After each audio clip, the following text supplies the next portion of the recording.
And here I stand by the stairs leading down once again. I'm going to have to prepare every spell that I need and cast all of them. I have, I think, everything that I want prepared, so let's begin the casting. First I'll replenish my food, and then I'll make sure I can deal with a level that might be entirely submerged in water. The ability to breathe water will certainly be helpful, and the ability to move freely will help as well. I also want to be able to resist cold and fire, for I don't know if I'll encounter either of them down there. And then I think the standard spells will be sufficient. No, wait, there is one more I need to do. I need to be able to resist negative energy, just in case there are any undead. And I'll need that spiritual hammer once again. But first I'll need to have everything else cast. I don't know if I'm as ready as I can ever be. I'm as ready as I ever will with the spells I have, but I just wish I had more spells.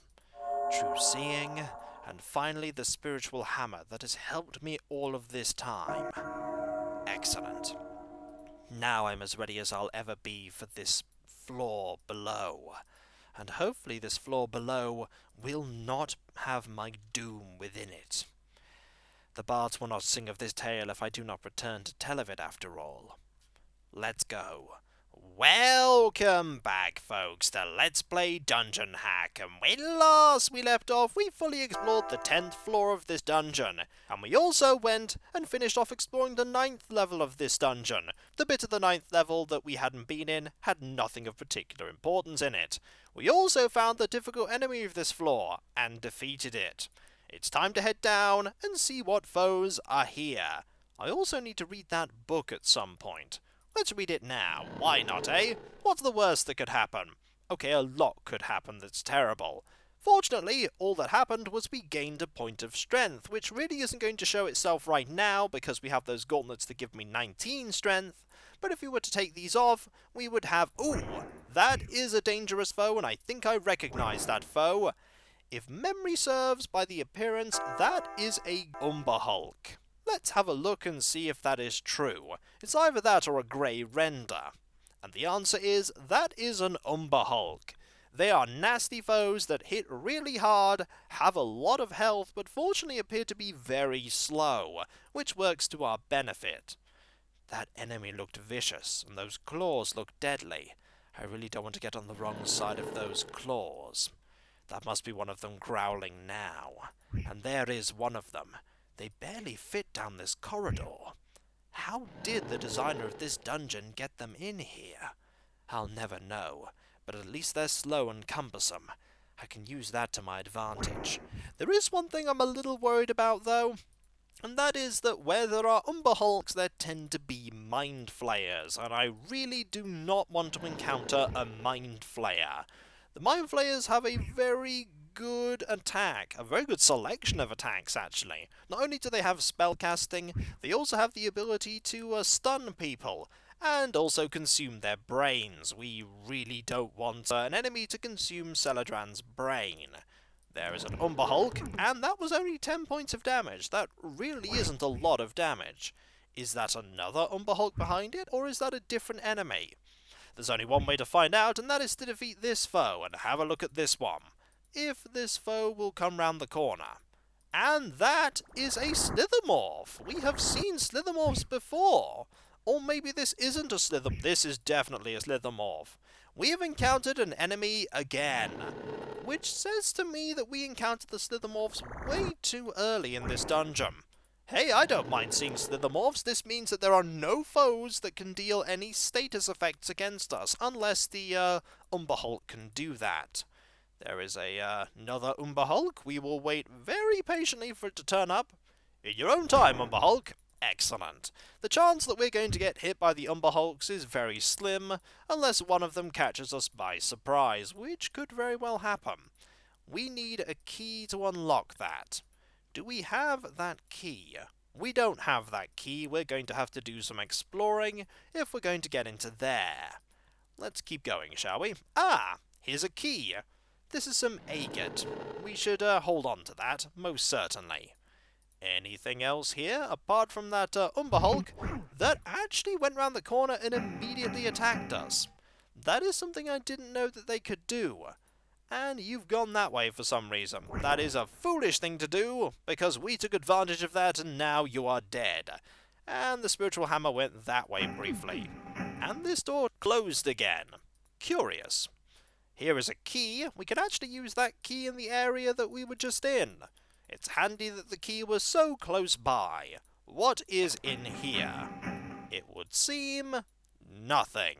Once again, using a key definitely had a benefit. The benefit being that we filled in this tiny portion of the map and nothing else. But I'd rather do that than leave that unexplored. Okay, what is in here? The answer is a teleporter. Because of course there's a teleporter. Why wouldn't there be? There's also an illusionary wall, full of enemies. Let's wait for them to come to us, shall we? This is definitely an Umber Hulk, because the enemy moved so slowly. Any other enemies in here? I saw an enemy. There you are. Come this way. A little faster if you would. Oh wait, you can't, because you're an Umber Hulk and you are really slow. Umber Hulks aren't actually this slow. In Baldur's Gate 2, they are really, really fast, and will close the distance exceptionally quickly. I've no idea why they're so slow in this game. Maybe it's because of the confined spaces, who can say? Either way, we've already killed 8 of them.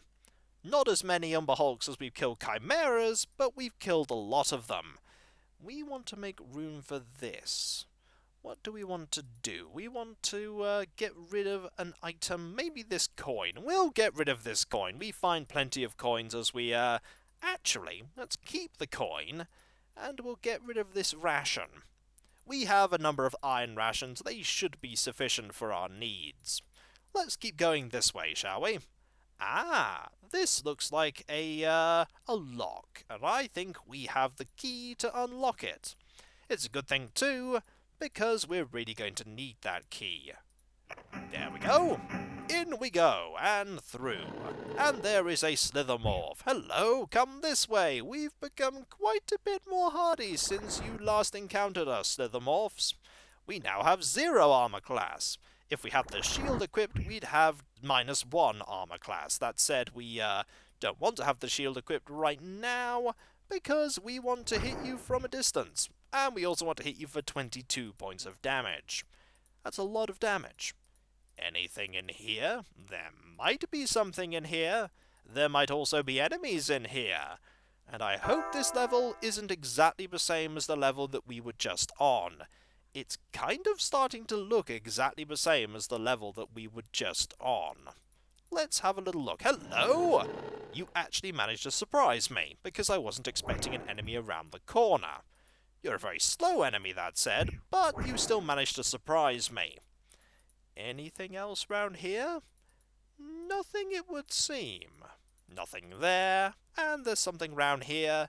Is this a key? No, this is a coin. We don't really want a coin. You don't know, by the way, how relieved I am that the enemies that we have faced here don't have any instant death abilities or the ability to paralyze me. Ooh, I haven't seen one of these before. Some poor soul was condemned to a foul existence and a lonely death. Hopefully that will not be me in the future. Right, let's keep exploring. Unfortunately... Oh, there's an enemy there. How did an enemy get there? I have no idea. But either way, I will defeat this foe. There we go. And 13 points of damage. I accidentally clicked that screen there. I don't know how you got here. Maybe you respawned already. It wouldn't surprise me that we're getting to the point where enemies respawn really fast. A little bit of healing goes a long, long way. But a little bit more healing goes even further. There we go. We're going to have to go into this teleporter, aren't we? Oh yes, we are. We're going to save first, but we're definitely going to go into this teleporter. The worst that could happen is we end up entirely surrounded by enemies. And that was not the worst that could happen. We aren't entirely surrounded by enemies. However, there is a Umber Hulk coming this way.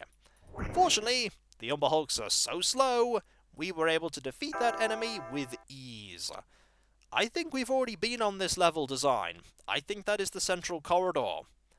I think the levels are repeating with alarming frequency now, but I could be wrong. I could be wrong. Let's go this way and find some chainmail. Does the chainmail provide more AC? The answer is no. It provides far, far less AC.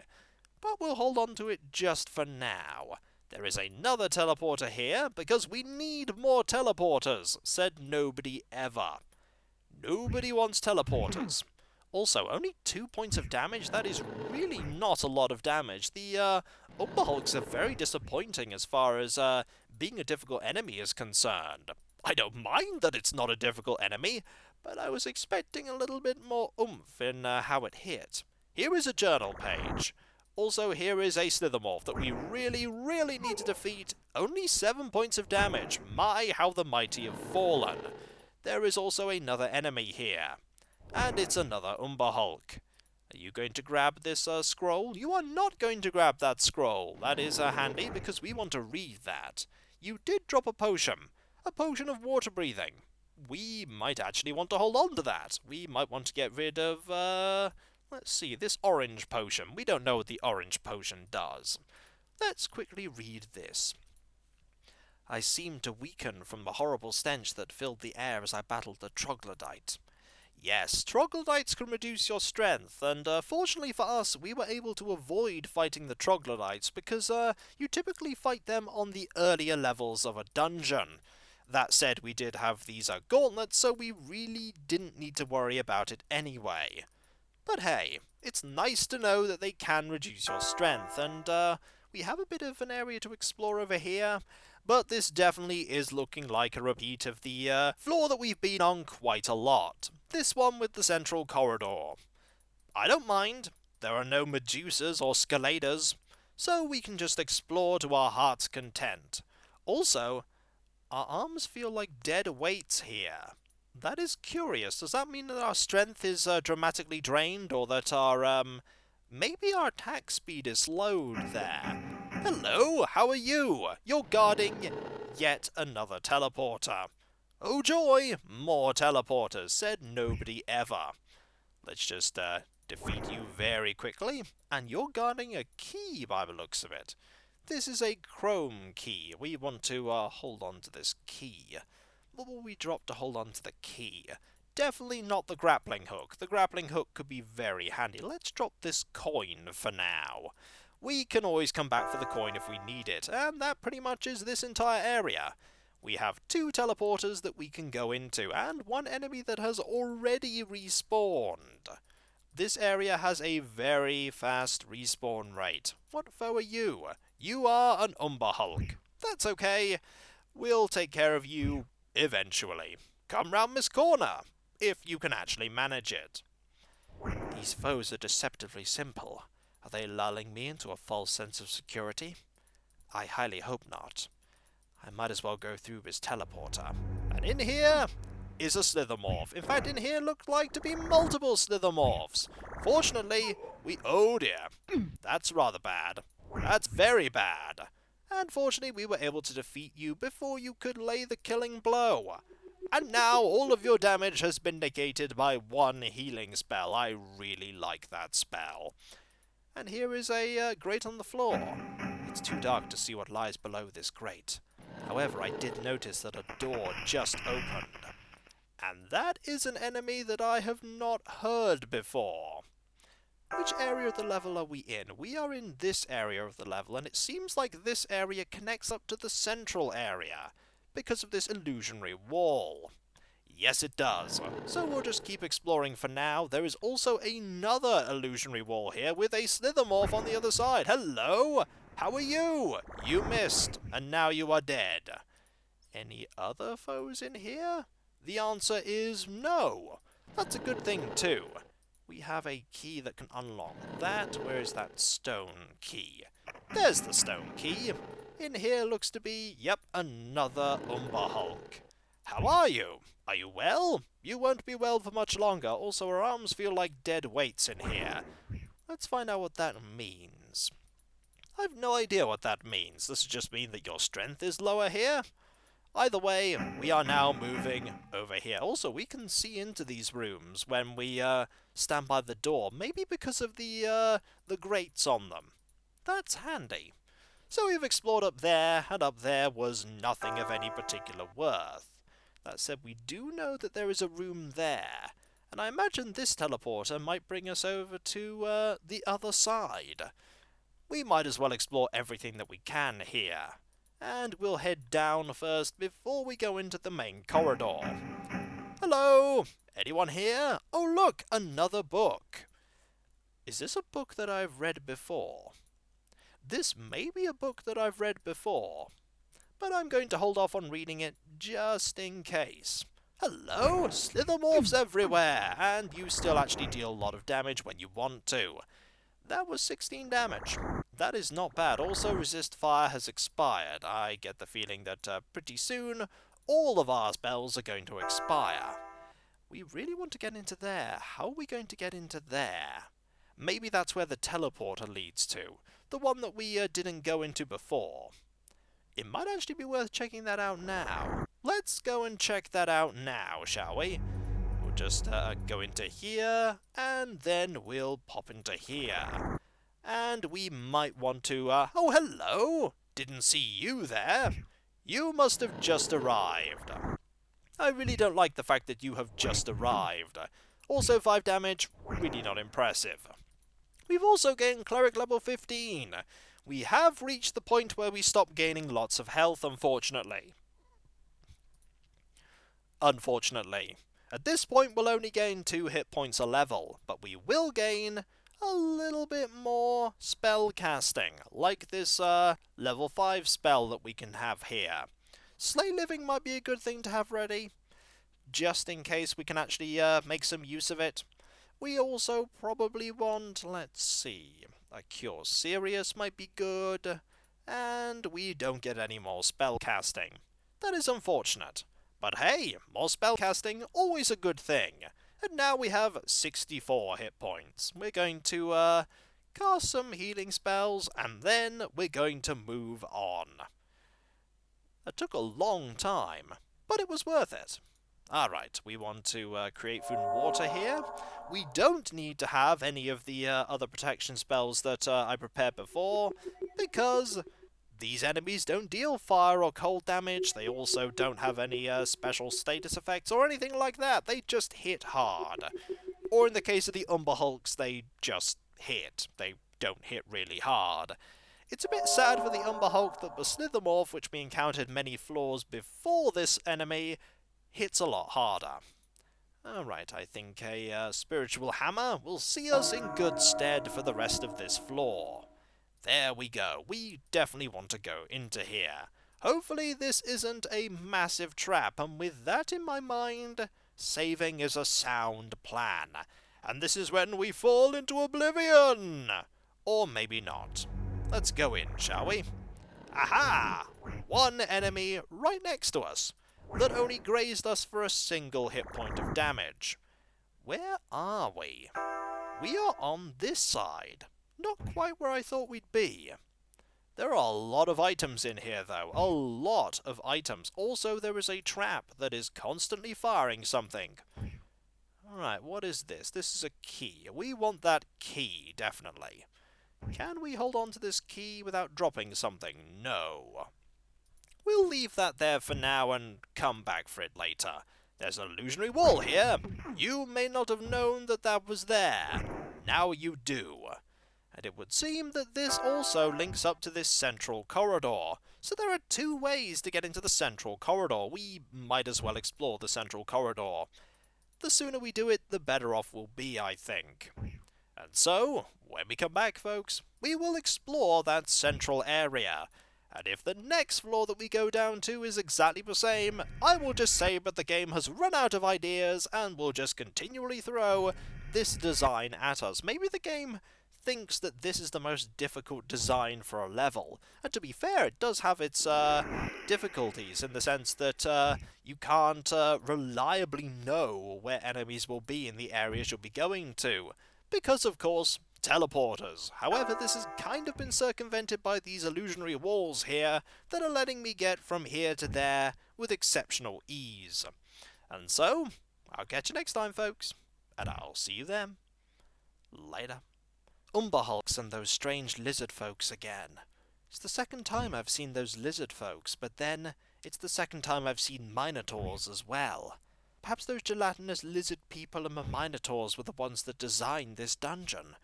Or maybe I'm reading way too much into it. Yes, that's quite likely. But who knows? I've got nothing to go on in terms of who built this. There are no ancient carvings on the walls or tablets for me to read or anything like that. I'd never even heard of this dungeon before now. And now I wish I'd never heard of this dungeon. But I cannot lament on things that I cannot change. I must explore the area beyond this illusionary wall. Soon enough. Yes, soon enough. Later.